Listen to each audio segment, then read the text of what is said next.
Kenapa masalah dada ni? Saya rasa penagih dada ni kena ambil terapi muzik kot. Hai, apa ni ada kamera?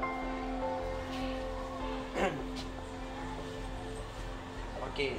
Nama saya Puspanazan, anak lelaki Sukumaran. Saya daripada kelas semester 7 RBT dari IPG Tun Nusin Hon, ingin membuat satu kajian tentang bimbingan dan kaunseling yang merangkumi 3 orang ahli, iaitu Prawin dan seterusnya Sanggita. Dan tugasan projek kami ialah tentang terapi muzik bagi subjek bimbingan dan kaunseling. Okey bos, shot sudah ready bos? Hai, sorry ada gangguan. Semua benda dalam hidup ni ada muzik lah. Apa itu terapi muzik lah?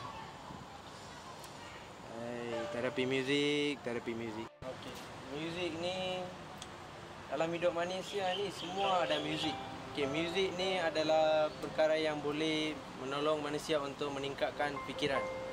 Selain daripada itu, muzik boleh meningkatkan kemampuan kita dari segi jeris, iaitu jasmani, emosi, rohani, sosial dan intelek. Selain daripada itu, muzik juga mengurangkan stres, tension.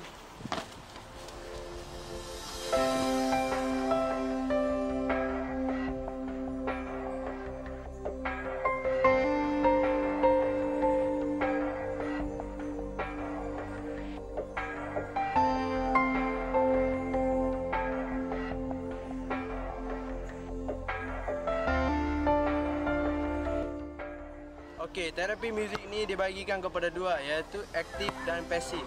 Aktif contohnya bermain dengan alat muzik, bernyanyi dan juga sebagainya. Terapi muzik pasif ni memang mudah dan efektif. Okey, contohnya kita mendengar muzik dan melayan muzik dan sebagainya. Mengenai sesi terapi muzik tu, saya berasa perasaan yang baru. Sebab ini kali pertama saya menjalankan sesi ini. Murid-murid sekolah tu melibatkan dirinya aktif dalam sesi terapi itu. Mereka sangat rapat dengan saya. Itu pun baru first time saya berkenalan dengan dia orang. Tapi mereka sangat suka pada saya. Hal ini kerana saya menggunakan pelbagai muzik untuk menggembirakan diri.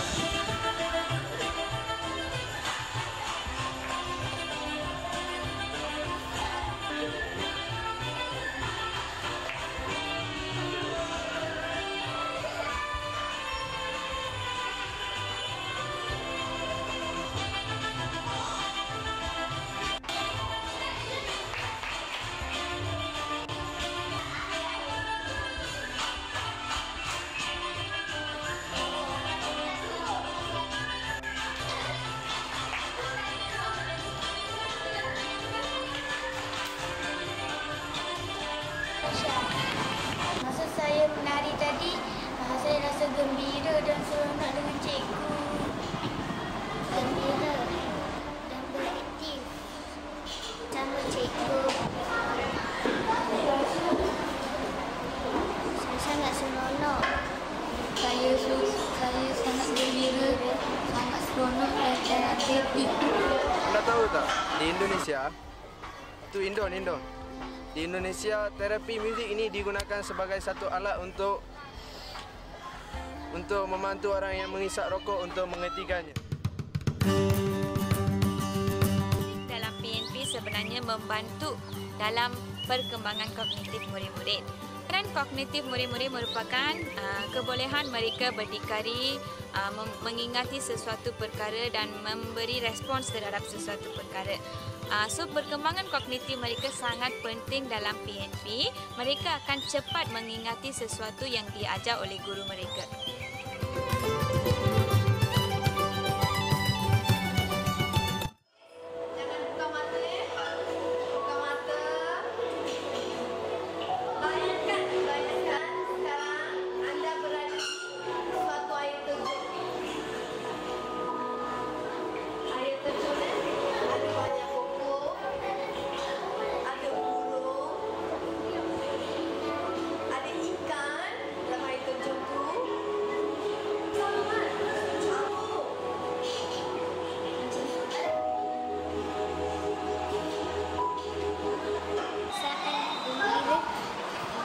Banyak burung.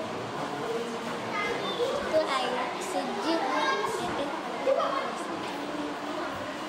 tidak kering. Best. Saya seronok masa kat sungai itu rasa best sangat. Saya rasa indah di sana. Saya rasa saya tak pernah lalui rasa ini, tapi sekarang saya dah pernah lalui rasa ini. Air tu sangat sejuk sangat macam nak mandi tapi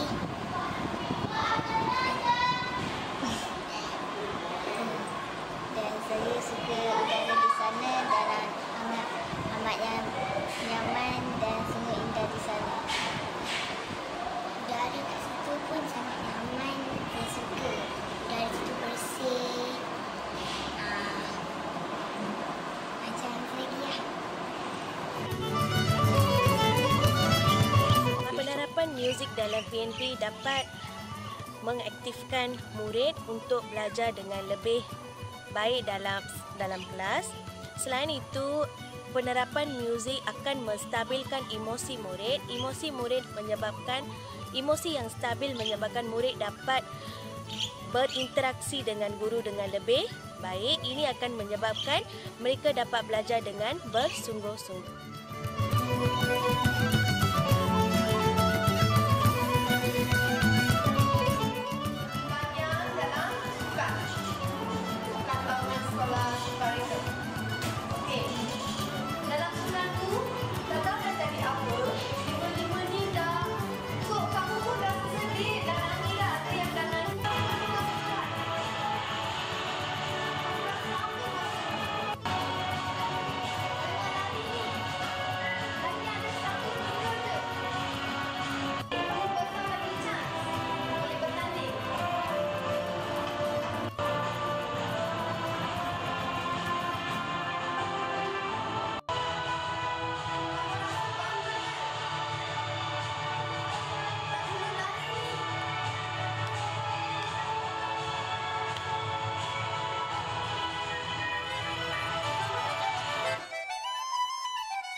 Ada yang gembira, ada yang boring, yang pelbagai perasaan. Tetapi mereka hanya berasa malu untuk mengeluarkan perasaan itu. Kerana ada kamera, mereka rasa sangat malu dan takut juga.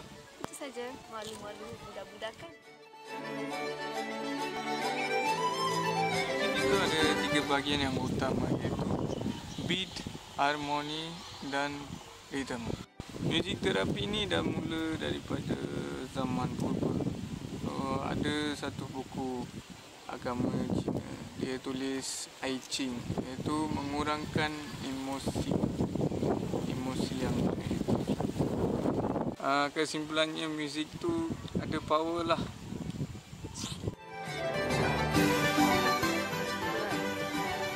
Terapi muzik masih ada kelemahan dia. Pertama sekali, masa yang terlalu lama diperlukan, dan seterusnya tiap situasi yang berbeza kita kena gunakan muzik yang berbeza. Okey, terapi muzik ni lagi satu kelemahan dia adalah orang yang tak minat muzik ni tak boleh buat terapi muzik sebab yang ni bergantung kepada minat. Okey, dia juga boleh menjadi satu ketagih. Sebagai contohnya orang yang selalu mendengar muzik ni dia akan bergantung kepada muzik. Tanpa muzik dia tak boleh. Kalau tak ada muzik dia jadi stres terus. Amen. Saya rasa saya pun pernah pergi terapi muzik lah. Terlalu stres lah.